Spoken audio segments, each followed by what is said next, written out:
இந்திய பெருங்கடல்ல கிட்டத்தட்ட 7,000 அடி ஆழத்துல ஆயிரக்கணக்கான திமிங்கல எலும்புக்கூடு வந்து கிடக்குதாம்.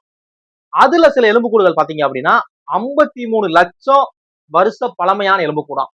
இதெல்லாம் எப்படி ஒரே இடத்துல குவிஞ்சு கிடக்குது அப்படிங்கிறதும், இதெல்லாம் இயற்கையான மரணமா, இதுக்கு பின்னாடி இருக்கக்கூடிய மர்மங்கள் என்ன அப்படிங்கிற ஒரு டீடைல்டு எக்ஸ்பிளனேஷன் வீடியோவா தான் இந்த வீடியோ இருக்க போகுது. வீடியோ ஃபுல்லா பாருங்க.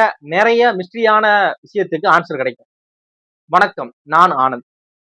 இந்த ஆய்வு பாத்தீங்க அப்படின்னா இப்போ 2026 ஜூன் 10ஆம் தேதி இது ஆஸ்திரேலியாவோட தென்மேற்கு பகுதியில் இருக்கக்கூடிய டைமாண்டினா பிராக்சர் சோன் அப்படிங்கிற ஒரு வி வடிவ பள்ளத்தாக்குல வந்து இந்த எலும்புக்கூட கண்டுபிடிச்சிருக்காங்க. இதுல 476 எலும்புக்கூடுகள் கிடக்கு. அதுல 5 எலும்புக்கூடு பாத்தீங்க அப்படின்னா இப்ப ரீசெண்டா செத்த சில திமிங்கலத்தோடது அப்படிங்கிறாங்க. இது வந்து இந்த டைமாண்டியா பிராக்சர் சோன் அப்படிங்கிறது எப்பேற்பட்ட இடம் அப்படின்னா கிட்டத்தட்ட 1200 கிலோமீட்டருக்கு பெரிய ஒரு பகுதியா அந்த பகுதி.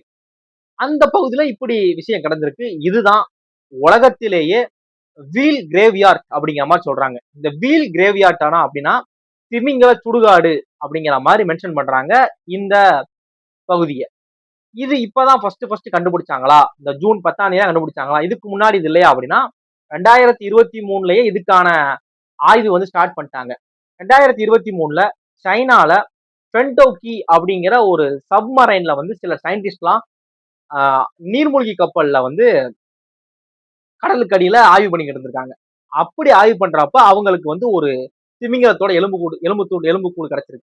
அதை பார்த்துட்டு இதுல வந்து ஏதோ விஷயம் இருக்கு, இது கிடந்திருக்கு அப்படின்னா சம்திங் ஏதோ உள்ள ஏதோ ஒரு சம்திங் விஷயம் ஏதோ ஒரு விஷயம் இருக்கு அப்படிங்கிற மாதிரி 32 டீமா பிரிஞ்சு அந்த இடத்த ஃபுல்லா ஆய்வு பண்ணிருக்காங்க. அப்படி ஆய்வு பண்ணதுலதான் இந்த விஷயம் மாட்டிருக்கு. இது எப்படிப்பட்ட பகுதி, எப்படி ஒரே இடத்துல இவ்வளவு திமிங்கல எலும்புக்கூடு கிடந்திருக்கும் அப்படிங்கிற மாதிரி யோசிக்கிறப்ப சயின்டிஸ்டுக்கு சில விஷயங்கள் தோணுதான். அது என்னன்னா, ஒண்ணு இதுதான் திமிங்கலத்தோட ஒரு பொதுப்பாதையா இருந்திருக்கும். இந்த பகுதி வழியா தான் திமிங்கலங்கள் வந்து போக வரன்னு இருந்திருக்கும். அந்த நேரத்துல இறந்தனால இது ஒரு வி வடிவ பள்ளத்தாக்கு அப்படிங்கிறப்ப கீழே விழுந்து உருண்டு பிறண்டு அந்த இடத்துக்குள்ள எல்லாமே ஸ்டோர் ஆயிருக்கு, அதனால கூட இருக்கலாம் அப்படிங்கிறாங்க. இல்ல அப்படின்னா ஏதாவது ஒரு ஸ்பிட் மாதிரியான ஏதாவது ஒரு இடத்த, ஏதாவது ஒரு பொருள், ஏதாவது ஒரு விஷயத்த இது சாப்பிடுறதுக்காக ரொம்ப ஆழத்துல கடலுக்கு அடியில ரொம்ப ஆழமா திமிங்கலம் போய் அதை வேட்டையாட ட்ரை பண்ண டைம்ல கடலுக்குள்ள வந்து ஆக்சிஜன் ரொம்ப கம்மியானனால அது வந்து அதுக்கான அந்த சுவாசம் இல்லாம அது வந்து இறந்திருக்கலாம் அப்படிங்கிற மாதிரி சொல்றாங்க. இது எப்படி இவ்வளவு வருஷம் பழமையானது, கிட்டத்தட்ட 53 லட்சம் வருஷம் அப்படிங்கிறப்ப மனுஷன் பிறக்கிறதுக்கு முன்னாடி ஒரு திமிங்கலம் வாழ்ந்து அந்த திமிங்கலம் இறந்து போயிருக்கு அப்படிங்கிறது தான் இதுல வந்து நமக்கு ரொம்ப ஆச்சரியமா இருக்கிறது. இது வந்து இன்னும் ஆய்வு போய்கிட்டு இருக்கு. இது எப்படி நடக்குது, இது என்ன அப்படின்னு சொல்லி எவ்வளவோ விஷயங்கள் போய்கிட்டு இருக்கு. கடலுக்கு மேல எவ்வளவோ ஆராய்ச்சிகள் பண்ணிக்கிட்டு இருக்காங்க, எவ்வளவோ புது புது விஷயங்கள் மக்கள் கண்டுபிடிச்சிட்டு இருக்கிறாங்க விஞ்ஞானிகள்.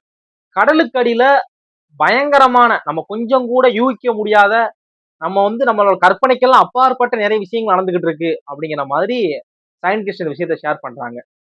இதெல்லாம் உங்களுக்கு இப்பதான் தெரியுமா தெரியாதா அப்படிங்கிறது, இல்ல இப்படி விஷயம் இருக்கு அப்படிங்கிறது எனக்கு இப்பதான் தெரியும் அப்படின்னு நினைச்சீங்க அப்படின்னா இந்த வீடியோவை உங்க ஃப்ரெண்ட்ஸ் அண்ட் ஃபேமிலிக்கு ஷேர் பண்ணுங்க. யோசிச்சு பாக்குறப்பவே பயங்கரமான ஒரு விஷயமா இந்த விஷயம் இருந்துச்சு, அதனாலதான் ஷேர் பண்றேன். வேற ஏதாவது இந்த மாதிரியான இன்ட்ரெஸ்டிங்கான விஷயம் தெரிஞ்சுக்கணும் அப்படின்னா நம்ம சேனலை ஃபாலோ பண்ணுங்க. டெய்லி ஒரு வீடியோ போஸ்ட் பண்ணிக்கிட்டு இருக்கேன். அதுல நீங்க உங்களுக்கு பிடிக்கிற மாதிரியான வீடியோ கண்டிப்பா இருக்கும் நம்புறேன். தேங்க்ஸ் ஃபார் வாட்சிங்.